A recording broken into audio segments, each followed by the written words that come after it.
ألا بذكر الله تطمئن القلوب. نبی کریم علیہ السلام اپنے حجرے میں تشریف فرما ہے۔ ایک روایت کے مطابق آپ کنگھی کر رہے تھے یا کوئی کسی کام میں مشغول تھے، ایک شخص آیا اور دروازے کی اوٹ میں کھڑا ہو کر جھانکنے لگا۔ آپ علیہ السلام نے اسے دیکھ لیا۔ ایک تو نبی اور پھر اخلاق حسنہ کی تعلیم دینے والے، آپ چاہتے تو اس کو سزا بھی دے سکتے تھے، لیکن آپ نے فرمایا تیرا ستیاناس ہو، تیرا برا ہو۔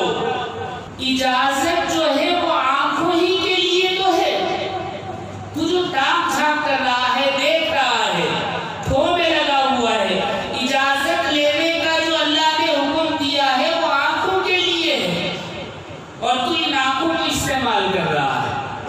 آپ نے اس کی تنبیہ فرما دی۔ ایک اور روایت میں آتا ہے کہ آپ علیہ السلام کے ہاتھ میں ایک سینگ تھا، ایک سینگ جیسی کوئی چیز تھی۔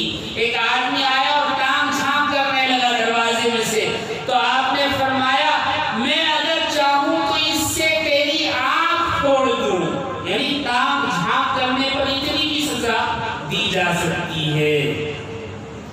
آپ نے سزا نہیں دی، آپ نے فرمایا میں چاہوں تو تیری آنکھ پھوڑ دوں۔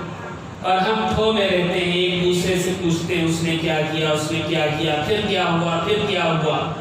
برائیاں ہی برائیاں، جائز نہیں ہے۔ نبی کریم صلی اللہ علیہ وسلم نے اس کو منع فرمایا۔